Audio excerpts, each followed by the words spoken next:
이 장면이 강창일 의원이 일본 통으로 알려져 있나 봐요. 네네. 정부 실기했다라고 좀 지적을 하니까 이해찬 대표가 X자를 걷습니다. 근데 이제 앞부분에는 일본 정부에 대해서 비난을 많이 했어요. 예. 굉장히 치졸하다, 간사하다. 예. 아베 정부에 대해서 그런 얘기를 하다가 이제 마지막 결론적인 부분에 있어서는 이제 현 정부에서 좀 문제점이 있다. 그래서 왜 이제까지 일본에서 계속적으로 시그널을 보냈음에도 불구하고 이에 대응을 못했느냐.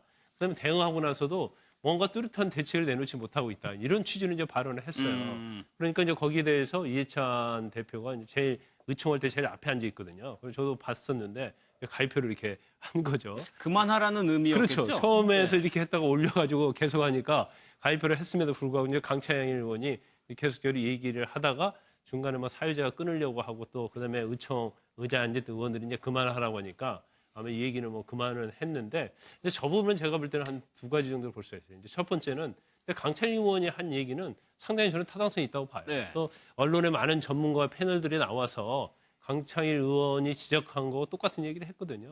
그거에 대해서 이제 정부는 당연히 뭐 뼈 아프게 받아들여야 한다고 보고 아마 이해찬 대표도 뭐 똑같은 생각을 하고는 있을 겁니다. 하지만 여당은 입장은 이제 정부를 지원을 하고 보호를 해야 하는데 이제 저런 식으로 하면 사실은 앞에 일본을 비난하는 건 다 빼버리고 언론에서는 현 정부에 대해서 비판하는 것만 갖다 쓰거든요. 그러니까 이해찬 대표 입장에서는 굉장히 거기에 대해서는 부담을 느꼈으니까 그만하라는 표정일 수도 있고 또 하나가 저 자리가 정계특위와 사개특위가 안건이에요. 네. 그럼 거기에 대해서 어떻게 할 것인가, 우리가 정계특위 위원장을 맡을 것인지 사개특위 위원장을 맡을 것인지 하는데 이제 강창 의원이 발언 기회를 얻어가지고 계속 그 일본과 관련된 얘기만 하는데 막판에 또 정부에 대한 얘기가 나오니까 너무 말을 길게 하니까 이제 그만 말해라. 네. 그러니까 꼭 정부 비판에 대해 그만하라는 게 아니고 길게 그만 말하고 이제 원래 본 안건으로 관계없는 들어가자. 이제 예. 이런 식으로 해서 할 의미가 있었기 때문에 예. 저 자체가 꼭 뭐 정부 비판하는 것을 막으려고 했다. 그렇게 보기도 어려운 측면이 있긴 하지만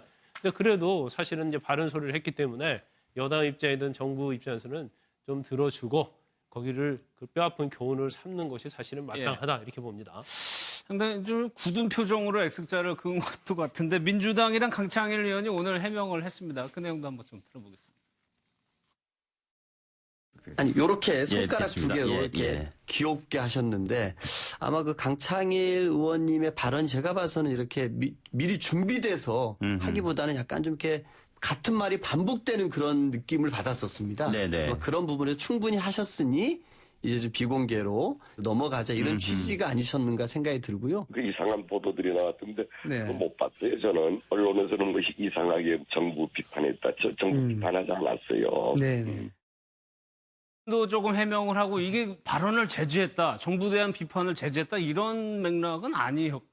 네, 네. 평소 때도 이해찬 대표가 좀 말이 길어지거나 그러면은 네. 저는 제스처를 간혹 취했다고 그럽니다. 그러니까 앞서 설명해 주신 대로 저 자리는 그 정치개혁특위위원장을 맡을 것이냐, 사법개혁특위위원장을 맡을 것이냐, 이걸 위해서 의원총회를 소집해 놨는데 갑자기 강창일 의원이 이제 일본 전문가로서 답답하니까 강창일 의원은 나가서 발언을 했겠지만 네. 그 발언이 길어지니까 아마 제지를 했던 것 같습니다. 근데 저는 해명이 오히려 그러니까 이해찬 대표의 해명은 이해가 돼요. 그러니까 원래 안건도 아닌 걸 들고 그렇죠. 나서 길게 하니까 막은 그럼 충분히 이해가 되는 해명인데 예.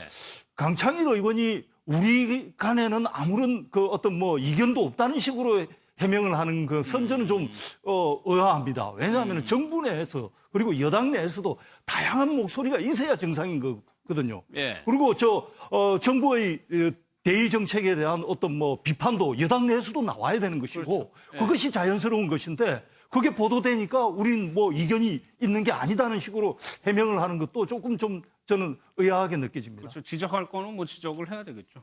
이해찬 대표 관련해서 행보 하나만 더 볼게요. 김광삼 변호사님. 이재명 지사를 찾아갔다. 이거는 어떤 의미가 있을까요? 일단 이해찬 대표가 사실 지난번에 이제 이재명 지사의 해경궁 홍씨 개정 그 관련해서 특히 이제 신문적으로부터 많이 공개를 받았잖아요.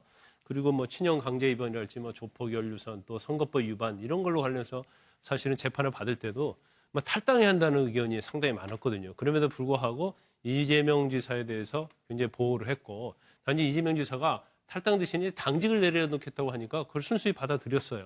그래서 어떻게 보면 그 당시에 이재명 지사에 대해서는 뭐 친문이랄지 여당이 굉장히 공격적인 자세를 취했는데 이해찬 대표가 상당히 포용을 하면서 아마 이재명 지사에게 굉장히 많은 도움을 줬다고 생각을 합니다.